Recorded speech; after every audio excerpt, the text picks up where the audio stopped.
кашель і його лікування. В нормі людина кашляє, у мене є таке питання. Я думаю, що ви всі прекрасно розумієте, що в нормі кашель не притаманний для здорової людини при фізіологічних якихось базових речах. Кашель – це є більш ніж захисний рефлекс. Я хочу, щоб ми з вами розуміли, що кашель – це є ознака патології. І так само, як патологію нашу, яку лікують пульмонологи, не можна асоціювати без кашлю, так само, як і українську страву, яка є об'єднуюча для цілої держави і називається борщ.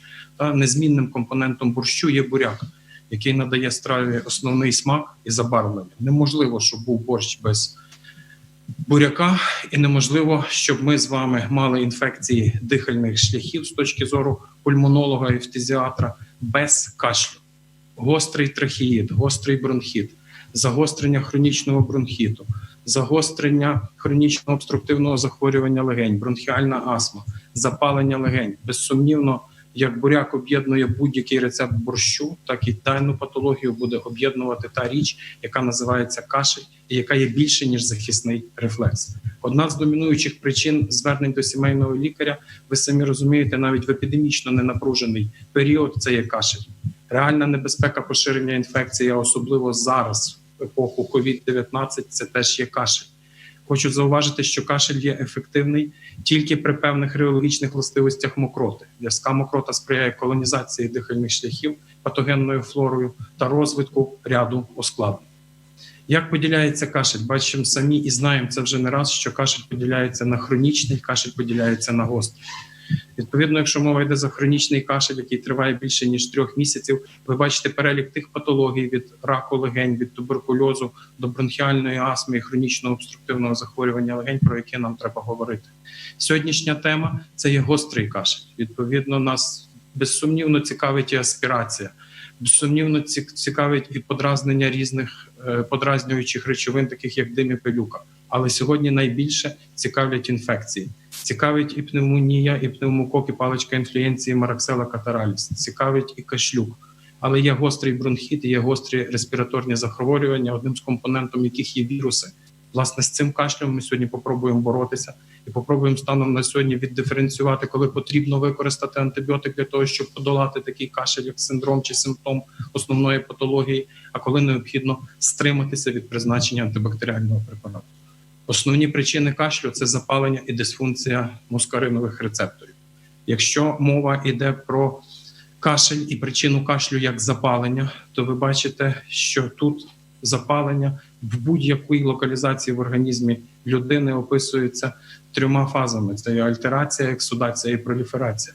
І безсумнівно бактерії або віруси, спричиняючи альтерацію, пошкодження тканин, будуть запускати процес ексудації, будуть запускати процес, який керується інтерлейкінами 8, який керується інтерлейкіном 6, який керується фактором позитивного хемотаксису нейтрофілів, і будуть кликати в вогнище запалення нейтрофільні клітинки, буде відбуватися вихід лейкоцитів у вогнище запалення.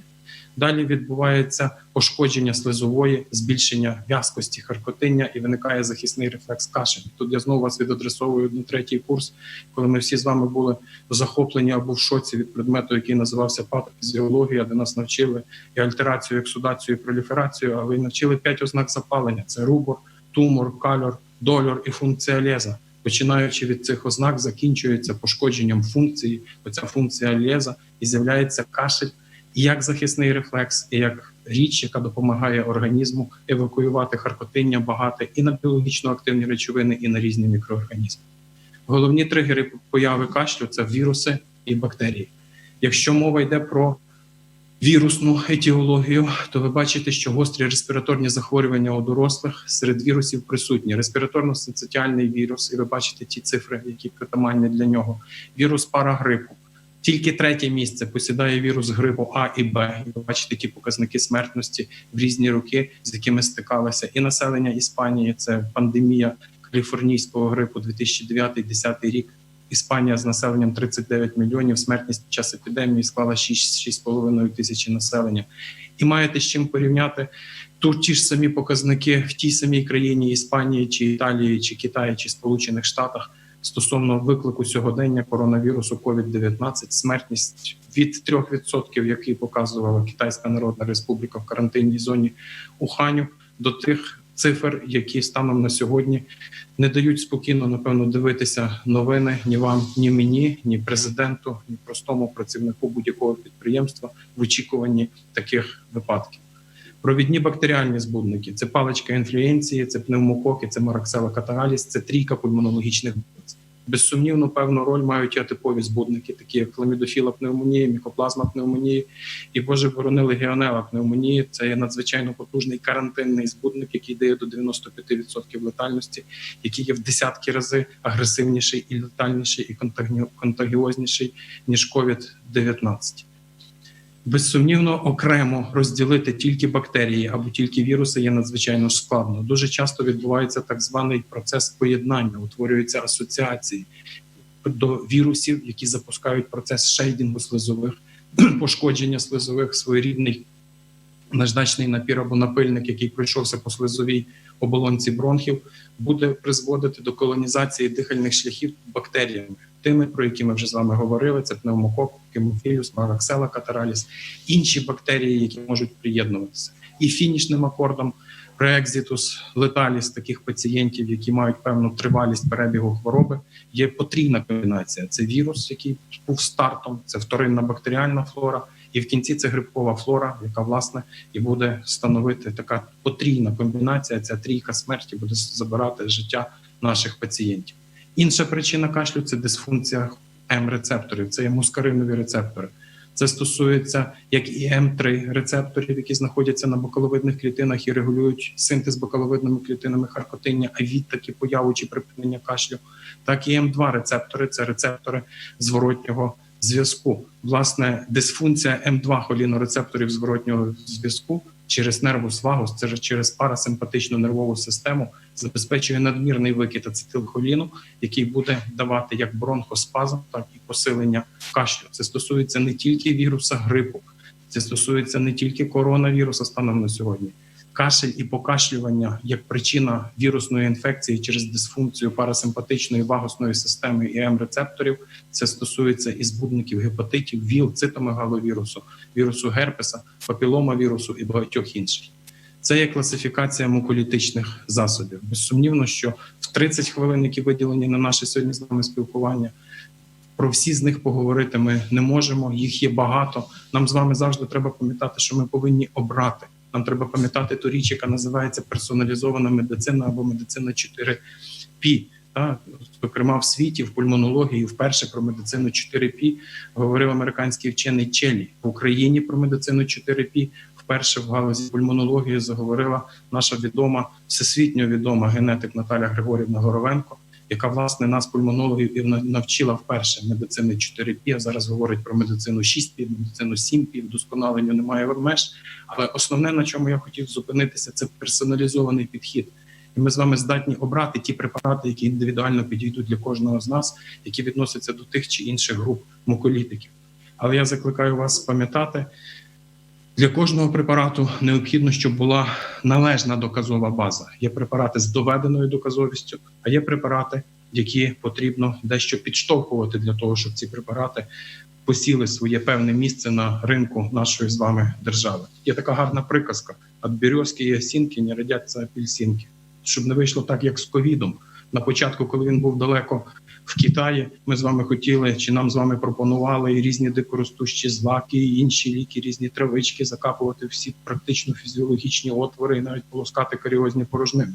А як вірус постукав в двері кожної з наших домівок, то розмили плакменіл, розмили азитроміцин і розмили ердостеїн, ермуцин.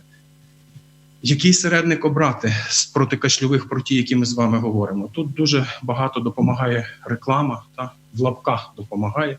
Ви бачите, як гарно написано, що вода, наприклад, не зовсім розумна і потрапляє в шлунок, а сироп від кашлю дуже розумний і потрапляє одразу в легені. Медицина 4P – це є індивідуальний персоналізований підхід. Але ви бачите гарне запитання до аудиторії. «Мамо, я красивий?» Мама відповідає синові: «Виглядаєш як принц». Тут є фотографії принців різних династій, і в Габсбургів, і Бурбонів, і інших. І ви бачите, наскільки діалектика вмішується в питання не тільки красоти, а й питання вибору того чи іншого муколітичного чи протикашльового засобу. Дуже хочу вас познайомити з сьогоднішнім принцем серед муколітиків. Це препарат, який ввійшов в рекомендації ГОЛД стосовно базової терапії хронічного обструктивного захворювання легень.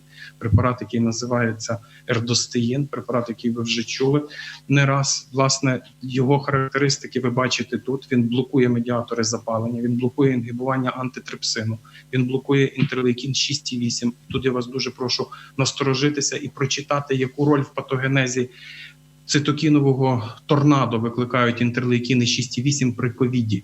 Він так само є акцептором вільних радикалів і збільшує моноглобулін А, тобто відновлює бар'єрний захист слизових. Я вас закликаю запам'ятати собі цей препарат. Препарат прекрасний, препарат входить серед багатьох інших, безсумнівно, препаратів, але доказова база перевершує і такі молекули, як ацетилцистеїн, і цей препарат термоцин, безсумнівно буде вносити свої позитивні характеристики в подолання тих викликів, які стоять перед кашлем, які стоять перед тим кашлем, який провокується сьогоднішньою домінантною інфекцією. Кашель і його лікування, як зберегти антибіотики для наступних поколінь і причина альтерації слизової, нижніх дихальних шляхів, де місце антибіотиків і для чого берегти антибіотики. Давайте спробуємо відповісти на ці запитання. Етіологія загострень бронхіальної астми. Надзвичайно поширена причина загострень бронхіальної астми до 85% в дітей і до 70% в дорослих. Це є гострі респіраторні вірусні інфекції, не мається на увазі ковід.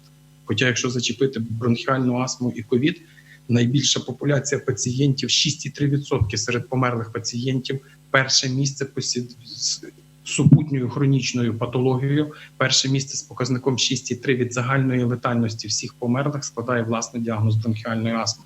Це найвразливіша когорта наших з вами пацієнтів, яка безсумнівно буде потребувати дуже великої уваги. Найкраще, що ми таким пацієнтам можемо зробити, це не призначити антибіотик такому пацієнтові, а заставити його притримуватися базової терапії, розписаної пульмонологом з приводу лікування бронхіальної астми. Наступна патологія – це хронічний бронхіт та хозел. Коли при астмі було 75-85% причин загострень, є не інфекція, а вірус, і там не потрібен антибіотик, то при хронічному бронхіті чи хозел ці показники є трошки менші, приблизно 50 на 50. До 40% це віруси, 50% це типові бактерії, 10% це атипові мікроорганізми. Надзвичайно великий пул таких пацієнтів на первинному прийомі в нас з вами. Це надзвичайно великий виклик. І тут я абсолютно підтримую шановного професора Поповича Василя Івановича. Не варто всім пацієнтам, які звернулися з загостренням хронічний бронхіт та хозел, призначати антибіотики. Варто пам'ятати, що 40% це є вірусна інфекція. І не потрібно тим пацієнтам призначати антибактеріальні препарати. Це в цивільних, нормальних, мирних умовах нашого з вами лікування пацієнтів. І це не стосується сьогоднішніх речей, тих загострень, які ймовірно спровоковані вірусною інфекцією COVID-19. Наступна річ, про яку ми з вами хочемо говорити і бачити, це покази до системної антибіотикотерапії при гострих респіраторних захворюваннях. Розвиток таких бактеріальних процесів, ускладнення, гострий гнійний трахеобронхіт, бронхіт, загострення хронічного бронхіту, безвидимого бактеріального вогнища, до вияснення діагнозу. І коли в пацієнта є отакі описані температурні речі, температура там більше 38 3 дні, задишка без обструкції, асиметрія хрипів, показники лейкоцитозу 15/10/9. Я цілком розумію, що 15/10/9 при постчорнобильській Україні – це показник, який ми дуже рідко зустрічаємо. В таких випадках нам пацієнтові необхідно призначити антибактеріальну терапію. Ці речі стосуються всього, крім COVID-19. Якщо ви при COVID-19 побачите температуру вище 38 градусів, якщо у пацієнта є задишка, асиметрія хрипів, якщо є лейкоцитоз, якщо є паличкоядерні, максимальний, який я бачив, це був 58 паличкоядерних. Це тих пацієнтів, які ми активно лікуємо в нашій клініці з діагнозом верифікованим полімеразною ланцюговою реакцією COVID-19. То такі пацієнти потребують антибактеріальної терапії. Покази до призначення антибіотиків при гострому бронхіті. Тут я хочу дещо детальніше зупинитися. Ви бачите виділення гнійного мокротиння, ви бачите показ і ознаку, яка потребує призначення антибіотика, це збільшення кількості харпотиння, виникнення або наростання задишки, наростання ознак інтоксикації, температура вище 38 градусів. Якщо це перекласти на сучасні речі, коли ми насторожені стосовно COVID-19, то про що просив зупинитися Василь Іванович Попович, то крім цих речей описані тут. Температура вище 38-38,5. Наростання ознак інтоксикації, виникнення задишки, збільшення кількості харкотиння і все решта. Плюс додаєте до цього біль в горлі. Це з того, що реально розказують пацієнти, з того, що реально розказують пацієнти, які мають вищу медичну освіту, які зараз лікуються в нашій області. В нашій області інфіковано і перебувають на лікуванні 33 медичних працівника. Значить, біль в горлі, сухий кашель.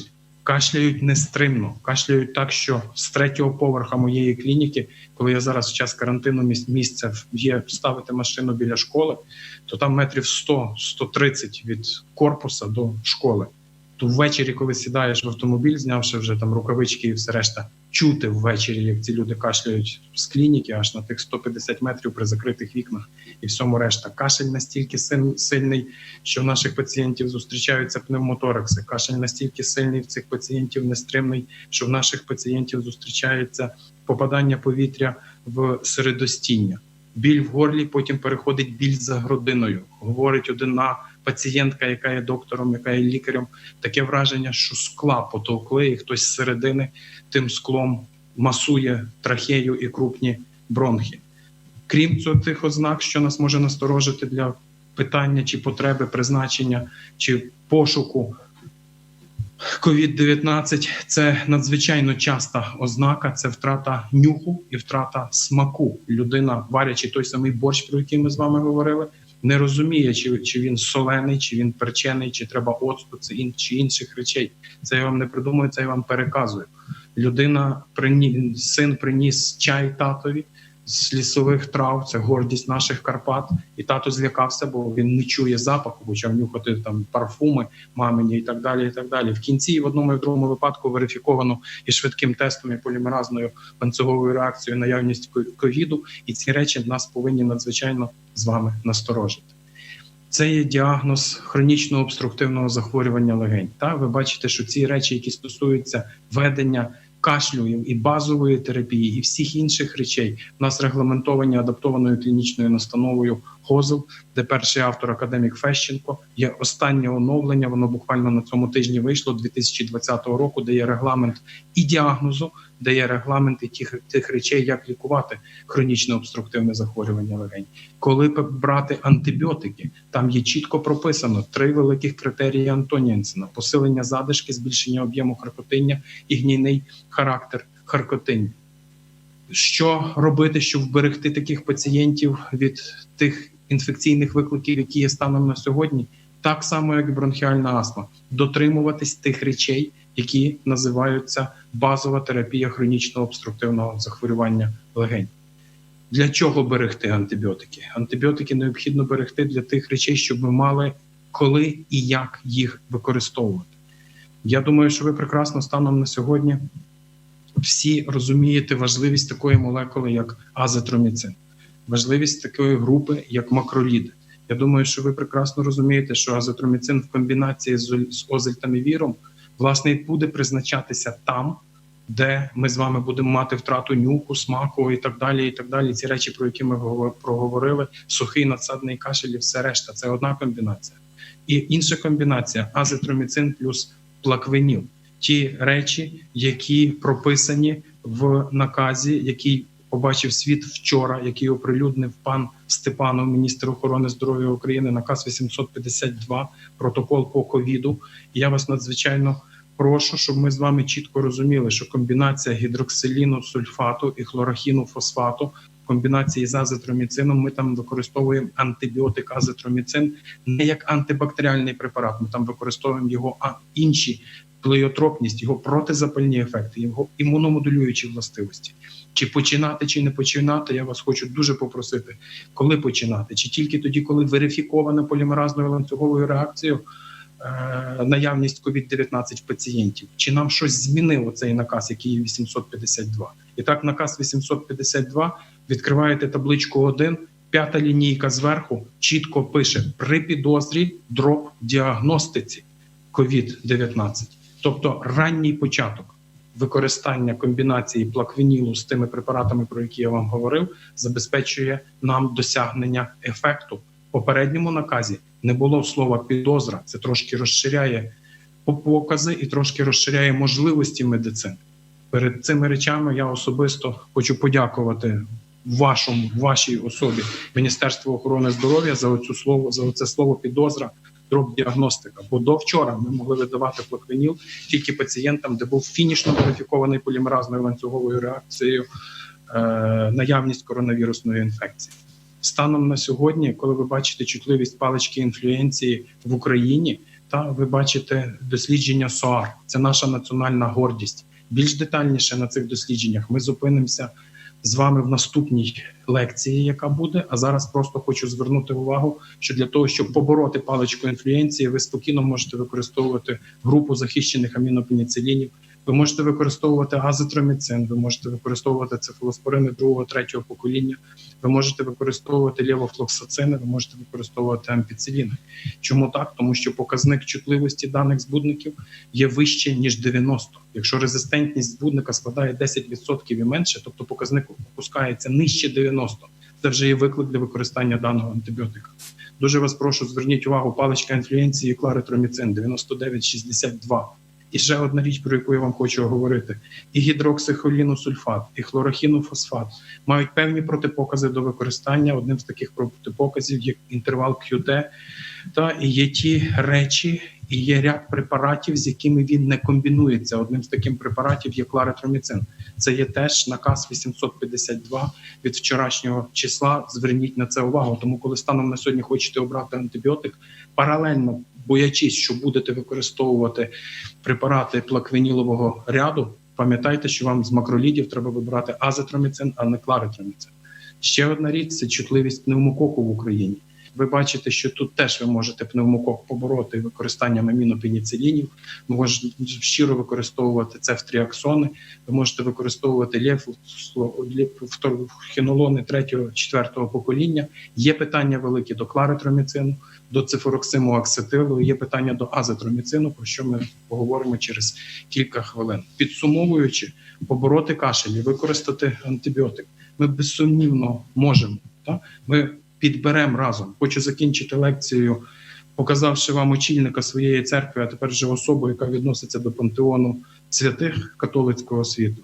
І сказати, що це людина, яка перша зайшла, крім церков, зайшла в синагогу, помолилася в мечеті. Це великий сподвижник і велика об'єднуюча сила в християнському світі. Я думаю, що разом ми з вами оберемо гарний препарат, навіть якщо він рослинного походження і діяв колись на вашу прабабусю і на мого прадідуся.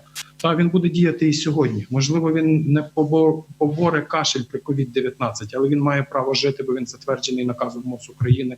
І це є регламент для використання його на території нашої з вами країни. Я думаю, що разом нам вдасться перемогти, нам вдасться побороти виклики інфекційні. Я думаю, що ми якісно оберемо антибіотик і якісно підберемо антимікробний препарат для того, щоб отримати перемогу над тими викликами, які перед нами стоять. Дякую вам за увагу. Дякую вам, дорогий мій друже. Перше запитання. Пацієнти дуже обурюються, чому не призначаю антибіотик для профілактики приєднання бактеріальної інфекції. Багатьох не можу переконати, самі купують по рекомендації фармацевта. У мене замало переконань, що, яку таку золоту фразу іще можна порадити нашому колезі? Дякую за запитання, Василь Іванович. Дякую нашому колезі. Це дійсно деколи такий відчай, тому що хворий переконаний, що він без антибіотика не пролікується. Хворий переконаний, що йому інгалятори від астми не поможуть. Єдиний вихід для пацієнта, на його думку, це прийти прокапатися. І багато таких є речей. Як переконати пацієнта зі сторони доктора? Мати глибоке переконання в собі. Це є чітко регламентовані директивні документи, чи це є адаптована клінічна настанова, чи це є накази Міністерства охорони здоров'я. Ці речі для будь-якого лікаря не обговорюються, а виконуються. Є покази – призначаємо. Нема показів – я би такому пацієнтові сказав, що я не один лікар на цій планеті. Якщо не подобається то, як я вас лікую, то, будь ласочка, не тільки пацієнт має право обирати, з ким вкласти декларацію, але і лікар, з яким вкладається декларація, має право не якимось чином, а чітко прописаними речами сказати, що я, вибачте, не хочу бути лікарем, який відповідає за ваше здоров'я, коли ви ігноруєте мої призначення, для яких я вчився 6 років, потім проходив інтернатуру, потім, що 5 років проходили ПАЦи, атестації і всі інші речі. Не подобається, як я вас лікую? Думаю, що це нема питань, він знайде собі іншого лікаря, який буде отримувати задоволення, призначаючи деколи непотрібні антибіотики. А доктору хочу від себе особисто сказати респект. Якщо ви такі питання задаєте, ви виконуєте ці речі, і ми вам дякуємо, напевно, від людей, які представляють пульмонологічну службу, за те, що ви не генеруєте антибіотикорезистентність, а зберігаєте антибіотик для таких викликів, які є сьогодні, і зберігаєте антибіотик там, де він по показах буде працювати. Дякую, Василь Іванович. Дякую вам. У нас ще одне запитання, Микола Миколаївич. Що ви рекомендуєте при тривалому сухому нав'язливому кашлі? При тривалому сухому нав'язливому кашлі, значить, тут різні є моменти. Рекомендую встановити причину кашля. Тривалий, нав'язливий, сухий кашель і симптоматичне лікування для мене як пульмонолога, для мене як людини, яка є членом президії Асоціації фтизіатрів-пульмонологів України, давати рекомендації, чим симптоматично забирати цей кашель, це, я думаю, не личить. Я би що хотів зробити, я би хотів верифікувати причину. Якщо причина є кашльовий варіант бронхіальної астми, там є цікаві препарати, які йому допоможуть. Якщо причина є інша якась, від глисної інвазії до якихось інших речей, про які ми з вами неодноразово знаємо, моя порада – верифікувати причину цього сухого нав'язливого кашлю. Комусь підійдуть, ще раз говорю, медицина 7П, зараз нас вчить Наталя Григорівна Горовенко, та відповідно це 7П, основне П – це персоналізована медицина. Комусь досить психотерапевта і цей кашель пройде, тому що це є психоемоційні якісь речі, є якийсь конфлікт прихований і так далі, і так далі. Хтось отримає задоволення від ацетилцистеїну, хтось від амброксолу, хтось від ердостеїну. Тобто тут на вкус і цвіт товариша нет, але моя основна порада – верифікація чіткої причини цього кашлю і, відповідно, таргетне лікування. Скажіть, будь ласка, чи є загальний алгоритм чи критерії оцінку кашлю для вибору правильної протикашльової терапії і які є препарати вибору для лікування різного кашлю? Там вологий, сухий і так далі. Ще раз вас хочу заакцентувати, повторити, по суті, це саме. Для мене лікування кашлю симптоматичне, це є достатньо несумістимі речі. Мені треба знати причину кашлю, я тоді можу таргетно впливати на вибір тих чи інших муколітиків, тих чи інших препаратів, тих чи інших підходів для того, щоб цей кашель забрати. Кашель – це є не хвороба. Кашель – це є крик організму до особи і до лікаря, що з даним пацієнтом є щось недобре, і треба знайти причину. Сухий кашель при канцероматозі і симптоматична терапія – це є виклик, це є не від Бога і так далі, і так далі. Таких прикладів десятків. Шукайте причину кашлю. Не лікуйте кашель, не знаючи причину, яка його дає. Таким чином має бути коректний, правильний клінічний діагноз. Абсолютно вірно. І в верхніх дихальних шляхах, і в нижніх дихальних шляхах. Нас єднає це. Микола Миколаївич, скажіть, будь ласка, таке запитання. Чи показана небулайзерна допомога при гострому бронхіті? Да, ми використовуємо при гострому бронхіті небулайзери. Ми потужно користуємося небулізаційними препаратами. Значить, причому дуже гарні ефекти від використання холінолітиків маємо і при тому кашлі, який є зараз. Тому що однією з причин кашлю є, як ми вже говорили, дисфункція вегетативної нервової системи, є блокада М2 рецепторів зворотнього зв'язку. Це є ті рецептори, які потребують використання тотального холінолітика. Безсумнівно ми користуємося такими препаратами, як Декасан, безсумнівно ми користуємося і іншими препаратами, які допомагають забрати при гострому бронхіті оцей кашльовий ефект. Тому так, це має право бути використаним, має під собою чітку доказову базу, приносить реальне полегшення пацієнтові і не створює викликів стосовно безпеки пацієнта. Але інакше кажучи, я десь, напевно, уже від себе задам вам це запитання. Тобто мова йде про небулайзерну терапію не як аналог інгаляційній терапії, а як метод доставки препарату в зону там, де він адресований, так? Так, Василь Іванович, цілком вірно. Це доставка препарату в локус морбі. Це не значить, що при гострому, і це фармакоекономічно є більш обґрунтованіше, тому що доставкові пристрої, які використовуються там, чи інгалятори, чи дозовані маються на увазі, чи хендіхелери, чи респімати, чи турбохалери, чи ізіхелери, це буде набагато дорожче, ніж купити кілька небул і забрати гострий кашель. Все-таки базова терапія при хозел і астмі – це є одне, де використовуються інгалятори нон-стоп. По суті, не має бути таких днів, коли би пацієнт не мав приймати якісь речовини в інгаляційній формі доставки.